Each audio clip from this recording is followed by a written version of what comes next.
Ей перзентім, егер саған бір адам аманат тапсырса, мүмкін болса оны қабылдама. Себебі аманатты қабылдау өте қиын іс болып табылады. Аманатты аман тапсыруың керек. Адамгершілік пен мәрттік жоралғысы солай. Аманатты қабыл алған екенсің, жақсы сақтағын, сонда есіне аман тапсырасың. Хикая. Мен былай естіген едім, бір адам түнде сәресі кезінде үйінен шығып моншаға бармақ болды. Достарының біріне, маған серіктесіп моншаға жүр деді. Ол, сенімен бірге баруын барайын, бірақ моншаға түспеймін, өйткені зәру жұмысым бар деді. Сөйтіп, әлгі адам жолдасымен бірге моншаға қарай бет алды. Екі жолдың айырығына жеткен кезде, жолдасы моншаға бара жатқан кісіге сездірмей басқа жолмен кетті. Ал әлгі кісі жалғыз өзі моншаға бара жатты, және жолдасыммен бірге келе жатырмын деп ойлады. Кенет бір ұры бұл адамның ізіне түсті. Бірақ мұны ол адам еріп келе жатқан досым деп ұқты. Оның қойнында 100 ділдасы бар болатын. Моншаның есігі алдына келгенде, сол 100 ділдасын қойнынан алып, қараңғыда түрін ажыратпай, жаңағы ұрыға беріп жатып былай деді. Ей, бірадар, мен моншаға түсіп шыққанша, бұл ділдалар сенде болсын. Моншадан шыққан соң өзіме берерсің. Ұры ділданы алып, сол жерде күтіп отырды. Әлгі адам моншадан шығып, киімдерін киіп, кетуге айналды.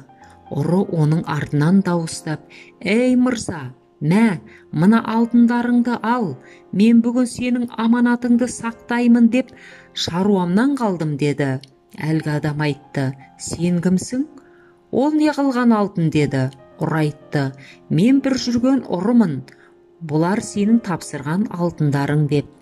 Ол адам сонда былай деді, «Егер сен ұры болсаң, онда неге алтындарды алып кетіп қалмадың?»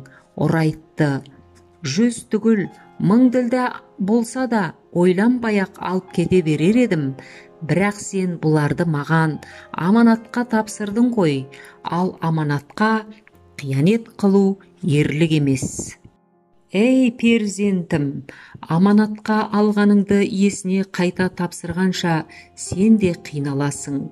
Аманат иесі саған ешқашан міннәдаттар болмайды, және тапсырған затымды алдым, оған не зиян тиіпті дейді де қояды. Сенің шеккен азап мехнатың текке кетеді. Егер бір апаттың кесірінен аманаттан айырылып қалғандай болсаң, сенің сөзіңе ешкім иланбайды. Сөйтіп халыққа қиянатшыл деген атың шығады. Әне, ондай ауыртпалықты мойынға алу жақсы емес. Ал егер мойынға алмасаң, онда күшпен зорлап өндіріп алады. Содан кейін саған ешкім сенбейтін болады. Өзің біреуге аманат берген келсе, нәрсеңді жасырып берме, екі әділ куәнің алдында бер. Сөйтсең, қазының алдына барудан құтыласың.